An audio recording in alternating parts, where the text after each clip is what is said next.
a part of this conference. Today, I have an interesting talk that is diet in diabetes, myths and facts.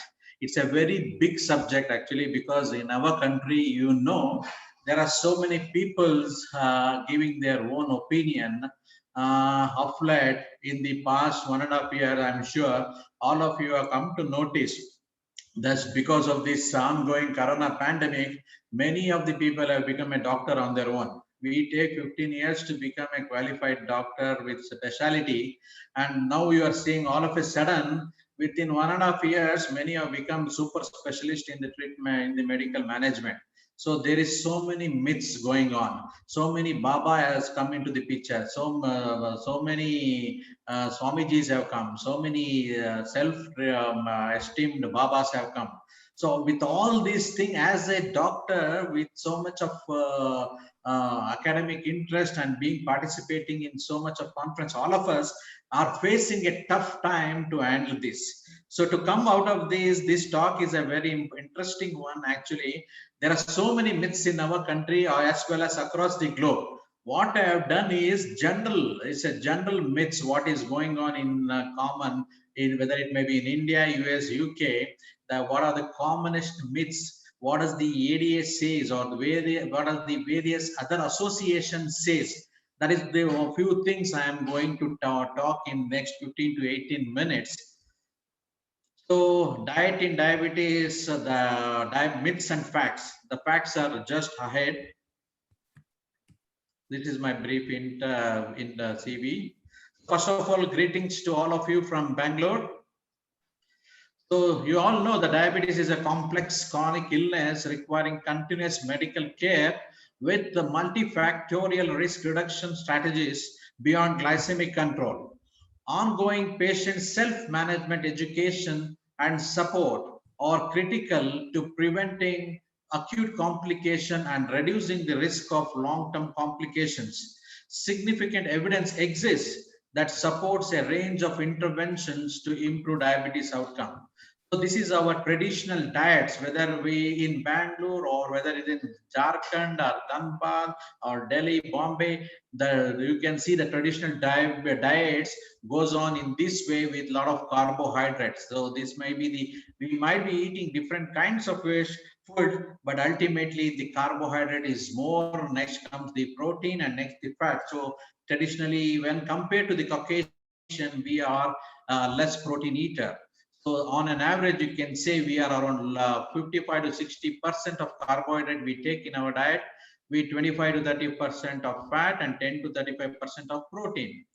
So this is the diabetes pattern revolving around. So what are the myths? Like you can see, this is another thing where 80% our diet plays a role in our management of diabetes, and 20% is the exercise.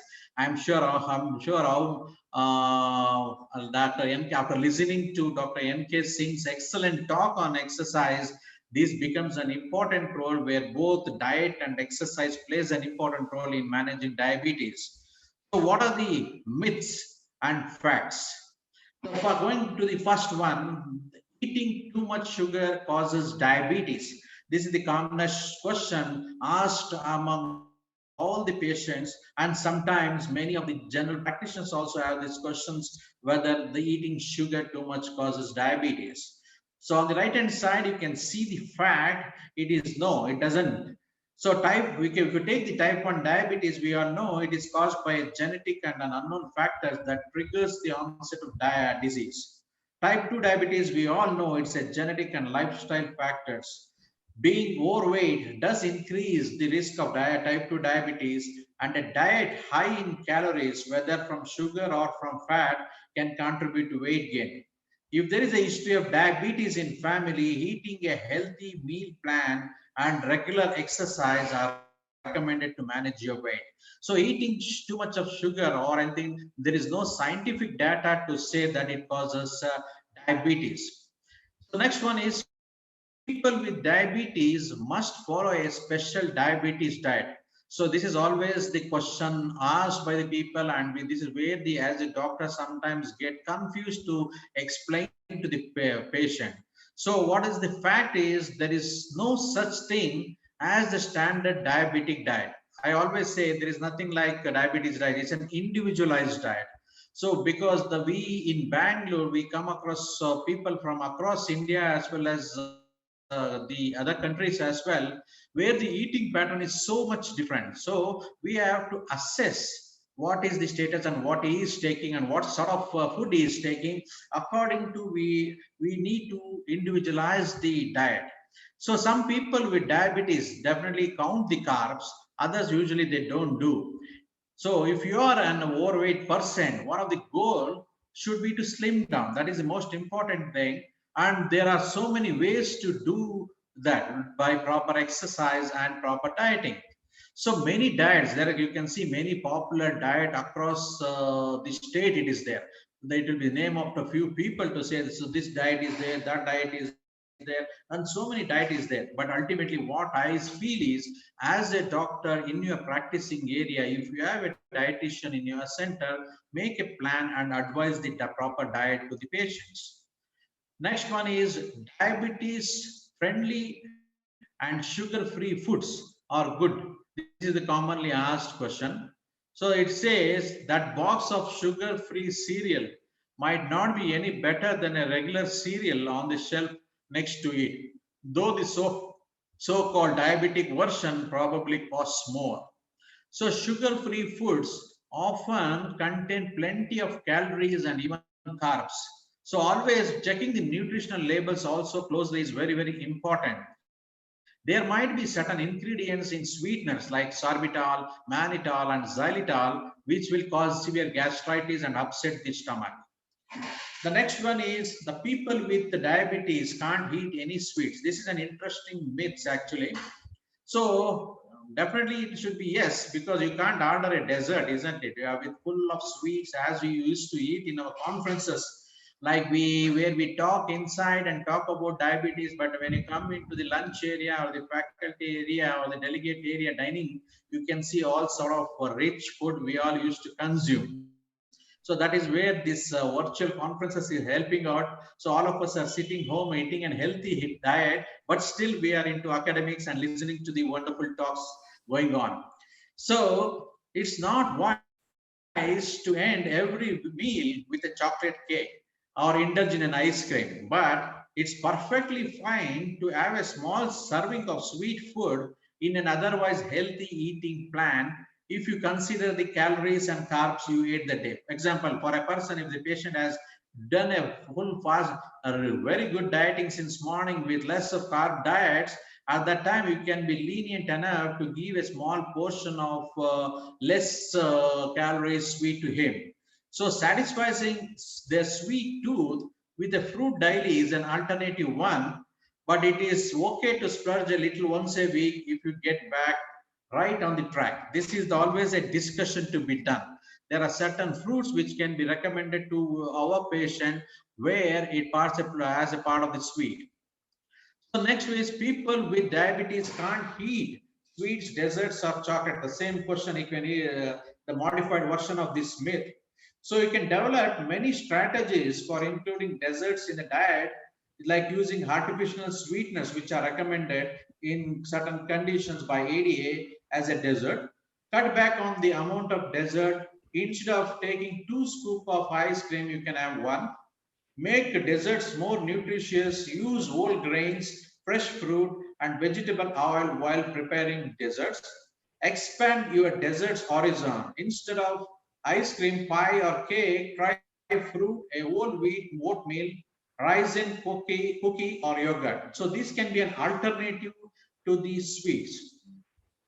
So now the common question discussed across is the artificial sweeteners, whether they are dangerous for people with diabetes. What is the fact? So artificial sweeteners are much sweeter than the equivalent amount of sugar. So it takes less of them to get the same sweetness found in sugar. So this can result in eating fewer calories than when you use sugar. The ADA, if you take it, approves the use of several artificial sweeteners in diabetes diets, that is, which includes saccharin, aspartame, acesulfame, potassium, and sucralose. Next one is people with diabetes shouldn't eat potatoes. That is, we always say you can eat plenty of vegetables. Then the question is, doctor, how much potato I should consume? So, we all know that potassium, they are rich, potatoes, they are rich in carbohydrates, but it can be taken in moderation. So you can eat other carb-rich food like pasta, bread, and rice, but you should not go overboard. A serving of potatoes should be size of your fist. That is the one simple thing logic per day. A baked potatoes are healthy, but sweet potatoes are even better. They have more nutrients, including beta carotene, which gives them their color. So eat the skin, which is the great source of fiber. When it comes to grains, choose whole ones, that is such as brown rice or whole wheat pasta. Another question, interesting question discussed across this corona pandemic also regarding the alcohol. So alcohol is off limits. That is one thing, the commonest myth. So moderate drinking, meaning no more than a drink a day for women and 2 drink for men. That is 30 ml. 30 ml for women. If you're talking about whiskey, 30 ml for women and 230 ml for men is safe for most people with diabetes. But it's a good idea to talk it over your personal doctors, because many think that drinking is okay, drinking is not okay. There are so many myths about alcohol and diabetes. So discussing with the overall condition with the personal doctor and addressing the issue is very important issue. Most important thing is insulin, or those that help increase insulin levels can make a person to go for hypoglycemia. Alcohol may make it worse. So always discuss, and we can advise to the patient according to the patient's overall condition. Next is bitter food will help the lower blood glucose level. So it is said that bitter tasting foods like bitter gourd will not help lower the blood glucose level. So glucose level in the blood are driven by the amount of carbohydrates consumed. The key to controlling blood glucose level is to have a good understanding of the individualized carbohydrate requirements and keeping to it. Next, switching to the whole grain rice means I can eat more rice, especially in India, in South India, especially in Karnataka, Kerala, and Tamil Nadu. We are all rice eaters. The question is always asked whether they can eat biryani, Hyderabadi biryani, or in our Bangalore, Bisibelebath, and some Chitrana, and all those things will come. Whether this can be taken, that is a common question asked.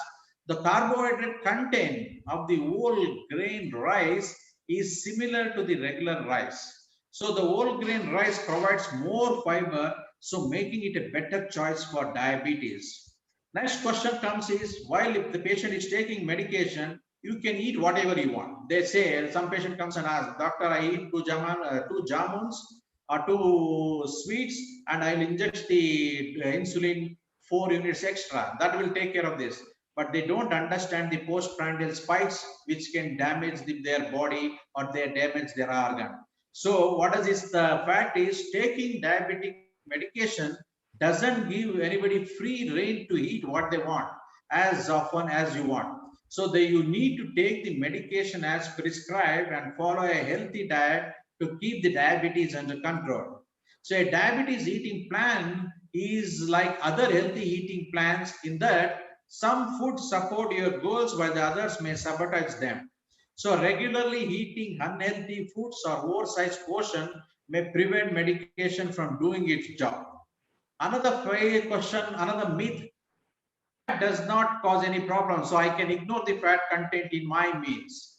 So fat does not have a direct impact on the blood glucose level.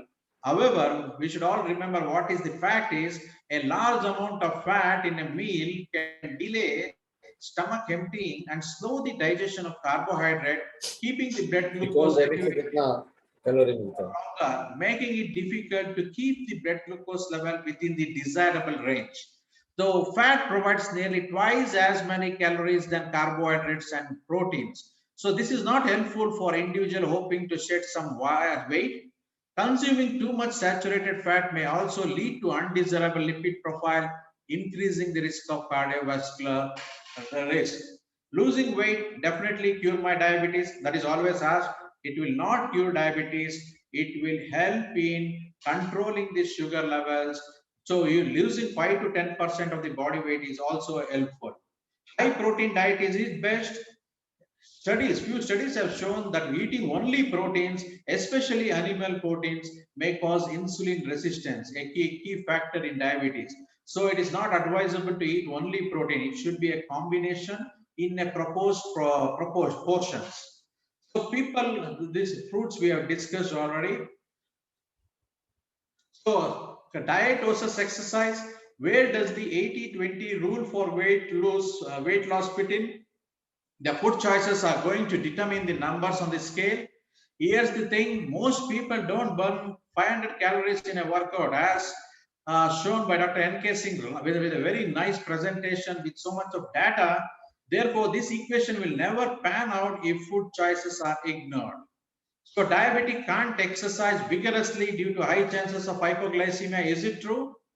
But making right food choice in diet along with mild exercise helps to prevent or delay type 2 diabetes. So ladies and gentlemen, to conclude my talk, the main part in to avoid this myth is education, education and education. It plays an important role to both the treating doctor as well as patients. Especially during this pandemic, many laymen have become doctors overnight by seeing social media platforms. So we need to bend them to a certain extent, blast them and finally educate them. Diabetes is not a disease of Google Baba or any other so-called idiotic Babas. So the need of the hour is to come out of the various myths and learn about the facts. Thank you for your patience hearing. Thank you. Thank you, Dr. Arvind. You are well in time. You are well in time. So thanks for this and this beautiful presentation. I shall be saying a few things only. That you have rightly cleared many myths which the people in general have in their minds, and a few things is you rightly cleared that sugar does not cause diabetes, which all people think that sugar causes diabetes. You have also said that there is nothing like a diabetic diet. You have to take three things only. You have to take carbohydrate, you have to take fat and protein, only three things per calorie. So you have to take carbohydrate. You cannot take 100 gram of protein or 100 gram of fat. You have to take carbohydrate at least about 60%, whatever be the diet in a diabetic. 60% should be composed of carbohydrate. That is a must. Otherwise, you will load kidney by protein like that, or saturated fat like that. So that is a very good presentation. Other thing that the people in general don't know, that sugar, that table sugar which we eat, that has a glycemic index of 65 only, because it contains sucrose contains glucose and fructose has a glycemic index of 19 only. So the sugar, table sugar, has only 65. Many people think that it is just like glucose and it has a glycemic index of 100. Actually, it is 65 only. So many sweet things. Other thing that you rightly said about the sugar-free things. If the eatable thing is sugar-free, then actually what does it contain? If it does not containing carbohydrate, is it containing fat? Is it containing more of the protein or fiber? So there is nothing like sugar-free. Actually, sugar-free sweets are having more calorie than with sugar sweets, because weight by weight.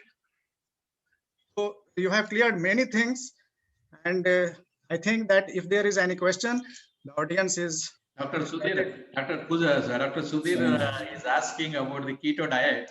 So that is an important point to be discussed. Like there are so many myths with keto Yes, diet. there are many myths. One thing about ice cream. Ice cream has a glycemic index of 51 only. So there is not there is nothing to panic. It has a 51 only. So you can always eat ice cream in moderation. What about mango? What about mango? Okay, any Mango, questions? yes. Any question? Mango, if you Mango. want to take is if you Yes. take it in moderation, it is not an issue. It is not. We can't say that mango should be totally not taken or anything like that. So it all depends upon the personal individualized diet. For example, if the person, or if you take a whole day calorie requirement, if he has done a sufficient amount of dieting on that particular day, a small portion of mango still be taken, but it's not say completely don't take like that. It's not like that. How It many depends. Excellent. mangoes do you take nowadays in Bangalore, doctor? Huh? What about mangoes, lychees? Mangoes has glycemic index again. It is 55 only. So Yeah, it is there is available in South no India. need to panic, or we can't say the patient directly don't eat mango at all. So if you take the glycemic index of mango, it is between 50 to 55. So you can So in take that, anything in moderation and in along with the in moderation, definitely it can be taken. It's not taking 4 or 5 mangoes per day. Arvinda, there is another question. Ragi versus rice versus wheat. Ragi versus Rice versus wheat. Which is better? all these three things are an interesting thing, because in Bangalore especially, we first is the rice eater, the second comes the ragi eater. You know, the famous our ex Prime Minister HD Devagowda's famous food was ragi balls. So yeah, that is very famous in our Bangalore and in Karnataka. We take that, and even the wheat like chapatis and all those things. But overall, if you take the three comparison, the amount of carbohydrate is very important. In all the three things, there is definitely carbohydrate is there, but the content of the carbohydrates may be more in it is more in rice. Next comes the ragi, next comes the wheat, like that. So the proportion, it matters actually. It is not like if you tell chapati is better, it doesn't mean a person can take 5 to 6 chapatis per day. You can't take 5 to 6. That means his carbohydrate consumption is more. So portions is very important. Right. And as you rightly said, instead of just going for a glycemic index food, we must not forget that glycemic load is also very important. Glycemic load is important. Yes. Yeah. Very Yeah, important. doctor, excellent talk, Arvinda. So thanks. do you advise your diabetic patient to go for the intermittent fasting? It depends on the especially if you take the cultural wise or the religious wise, they do it on their own. For example, they do Ramadan, or the Jain people, they do the fasting and all those things. What we have scientifically asked, if some patient comes and asks the on intermittent patients, it depends upon the duration of the diabetes and what medication he is on. That is very important, because we may say there are few data to say intermittent fasting is better in diabetes control and weight reduction as well. But we should always keep it in mind, the patient should not go in hypoglycemia. The person is on sulfonylureas and is on insulin and all. So if the patient wants to go on intermittent fasting, definitely we have to titrate the dose at that particular point of time. Especially the new trend in Bangalore, if you see, there is an fasting of 16 hours. Like the patient will consume this dinner at 6 o'clock in the evening, and till next day morning 9 o'clock or 10 o'clock he is totally fasting. So if the person is on sulfonylureas and or insulin, adjusting the night dose of insulin or the tablet is very crucial.